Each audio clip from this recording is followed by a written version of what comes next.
सकते हो, हम अपने आगे चाहे कुछ भी बोल लें, हमारी शक्ति बहुत बड़ी है, कुछ नहीं हमारे पास। मैं स्पष्ट बोल रहा हूँ। जब हम एक गांव नहीं बचा है सुनील जी भाई साहब, हमारा ये रिकॉर्ड है जहाँ क्रिश्चियनों का प्रकोप ना हो इस समय। एक गांव कोई बता दे कि हमारे गांव में नहीं है तो हम नाम बता देंगे। इस तरीके की समस्या हमारे यहाँ है। उसके बावजूद अगर हम 1 घंटा 1.5 घंटा बैठ करके आपस में विचार विमर्श नहीं कर सकते तो हमको बचाने वाला कोई अवतार लेने वाला नहीं है। अवतार उसी के यहाँ लिया जाता है जो ताकतवर होता है। भगवान राम भी लिए तो दशरथ जी के यहाँ लिए, कृष्ण जी भी लिए तो राजा के यहाँ लिए। अगर हम मजबूत रहेंगे तभी अवतारी पुरुष हमारे पास आएगा, मजबूत नहीं रहेंगे तो ईश्वर भी हमारा साथ नहीं देगा। स्पष्ट मैं बोल रहा हूँ। तो अगर हम समय नहीं देंगे, आपस में एक नहीं होंगे, जो काम हम पहले करते थे, फूट डालो राज करो, वही काम आज भी हो रहा है। कहीं एमवाई समीकरण बन रहा है, कहीं दलित मुस्लिम एकता हो रही है। इस तरीके की जितनी भी एकता है, इन सबको समाप्त करने के लिए हम सबको एक मंच पर आना पड़ेगा और हिंदू संगठन करना पड़ेगा। इसका सारी समस्याओं का सिर्फ एक समाधान है, हिंदू संगठन, बाकी कुछ नहीं है। भारत में 28-29 राज्य हैं, जिसमें से 7 राज्य में हिंदू विहीन हो चुका है। यह अल्पसंख्यक है, बहुत कम हिंदू बचे हैं। अब कश्मीर घाटी में जिहाद नहीं होता क्योंकि वहाँ हिंदू बचे ही नहीं। होता भी है तो जो सेना में है भैया बताते होंगे कि वहाँ की स्थिति क्या है, परिस्थिति क्या है। हम धन दौलत चाहे जितना बना ले, बड़ी बड़ी कोठियाँ बना ले, अगर हम सुरक्षा नहीं करेंगे, अपनी सुरक्षित नहीं रहेंगे, आने वाले समय में हम बचेंगे नहीं।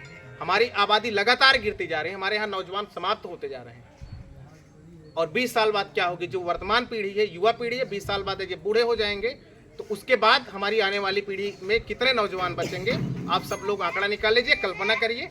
फिर अगर वही भीड़ हमारे गांव में प्रवेश करेगी तो उसको रोकने वाला कौन रहेगा। ये सब अपने आप विचार करिए, सोचिए, पढ़े लिखे हैं, समझदार। इस सब दिमाग से अपने निकाल लीजिए कि योगी महाराज हमारा सुरक्षा कर देंगे या मोदी कर देंगे। 10-20 साल रहेंगे, जब हमारे पास वोट बैंक रहेगा तब ये सत्ता में रहेंगे, सत्ता में रहेंगे तभी ये लोग काम कर पाएंगे, नहीं तो नहीं। जैसे आप समझ लीजिए, रामपुर में आप कल्पना कर सकते हैं कोई हिंदू सांसद बन सकता है क्या? इसी उत्तर प्रदेश में है ही है, रामपुर एक जिला है, बन सकता है क्या? संभल में कोई हिंदू सांसद बन सकता है क्या?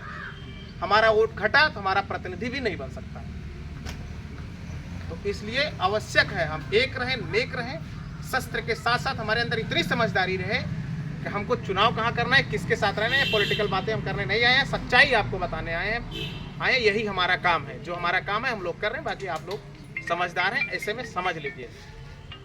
आज पश्चिम बंगाल में देख लीजिए चुनाव के बाद क्या हुआ, कितने कार्यकर्ता बाहर गए और यहाँ हम लोग बैठ करके उसको हम हरा दिए, बड़े प्रसन्न होते हैं। अभी उत्तर प्रदेश में हम लोग पूर्वांचल में इसलिए भाईचारा कायम है कि हमारी आबादी 80% से अधिक है। जिस दिन हमारी आबादी 60 हो गई, उधर 40 हो गई, हम तब सरेंडर करना शुरू कर देंगे। नेता तो पहले ही सरेंडर कर चुके हैं हमारे देश के। तो इसलिए समझदारी से थोड़ा सा हमारे क्या है ना, हमारे समाज में संयम नहीं है। अंजनी भाई, हम आपको बताना चाहते हैं, यही कार्यक्रम अभी गैर समुदाय का होता तो यहाँ जगह ना होती बैठने की। क्या लड़ेंगे हम लोग? जब हम यूनिटी अपनी नहीं बना पा रहे हैं तो हम क्या संघर्ष कर सकते हैं? आप सोचिए अपने दिमाग में। 10 लोग हम नहीं हो सकते क्या? इस गांव में 150 नौजवान नहीं है? कितने आए हैं, कितने लोगों को सूचना गई है? इतना महत्वपूर्ण विषय है शस्त्र पूजन का, लेकिन नहीं आए भी हैं तो कोई फोन से बात कर रहा है, कोई इतनी व्यस्तता तो नहीं है जीवन में, इतनी व्यस्तता तो नहीं है। क्या जानकारी हमारे पास है?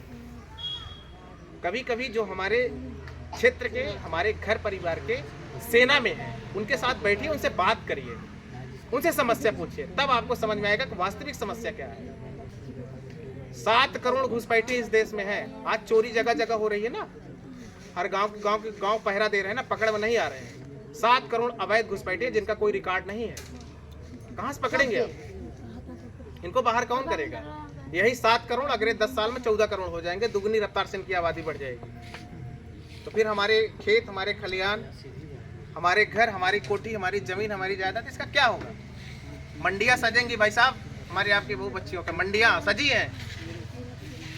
और नहीं तो यहीं बगल बांग्लादेश में देख लीजिए, रेप कर करके वीडियो बना के डाले हैं। अगर हिंदुओं तुम्हारे पास ताकत हो तो कर लो जो करना है। तो अब वो दिन हमको ना देखना पड़े ना। आज भी सच नहीं, बाकायदा रेट इस देश में, कितने शर्म की बात है, रेट तय है, रेट लव जिहाद का। अभी झांगुर पकड़ा गया ना, तब हम लोगों को खबर आई कि रेट तय है। 15 लाख ब्राह्मण की लड़की, 14 लाख छत्री की लड़की, सबका बाकायदा रेट तय है। और क्या लोगे भाई? पहले कौड़ियों में बेचते थे, आज इसमें बेच रहे हैं। स्वरूप बदल गया है। पहले जबरदस्ती करते थे, आज षड्यंत्र से ले जा रहे हैं। हम आपको बता दें शुभम जी, इस जिले में महीने में 15 केस हम लोगों के पास लव जिहाद के आते हैं। 15 से अधिक केस, एक दिन भी नहीं जाता कि जब लव जिहाद का केस ना आता हो। क्या करेंगे? लव जिहाद की वजह से तिब्बत चीन के कब्जे में चला गया। 20 साल जो चाइना तिब्बत से लड़ता रहा, नहीं तिब्बत को कब्जा कर पाया।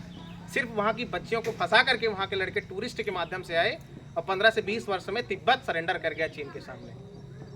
अब आप सोच लीजिए कि हमारे समाज की क्या स्थिति है, क्या दशा है। बताइए, एक झांगुर 3-3, 4-4 हजार लोगों का धर्मांतरण कर दिया, किसी को सूचना नहीं। और हम लोग एक कोई घर वापसी करते हैं तो उसको खूब सोशल मीडिया वायरल करते हैं, खूब वायरल करते हैं। तो वास्तविक में जीवन जीना सीखिए और समझिए, परिवार को बढ़ाइए। पर्याप्त खेती है, पर्याप्त कोठी है। मेट्रो सिटी का तो और बुरा हाल है, गाड़ियां 4-4, 55 चढ़ने वाला है ही नहीं, तो कौन चढ़ेगा बताइए? 10 लोग आएंगे, कब्जा कर लेंगे। आज लगता है ना महाराज जी की सत्ता है, लूट नहीं है। समाप्त करने वाले यही सपा के शासन में, मैं इसी प्रतापगढ़ में बता दे रहा हूँ, एक व्यक्ति ऐसा नहीं जो रंगदारी न दिए। हम लोग शहर के निवासी, मनीष भैया जानते हैं, एक भी व्यक्ति नहीं जो भूलियापुर और बेगम वार्ड वालों को रंगदारी न दिया। अब कहने के लिए चाहे जो कह दे कि हमने नहीं दिया, ऐसा नहीं दिया, क्योंकि हम लोग के पास सारी सूचना है। यही इतना कहना था। अगर बस अब हम अपनी बात को समाप्त करते हैं। जो संदेश देना था हमने आप सबके सामने संदेश दे दिया। ठीक, जय श्री राम।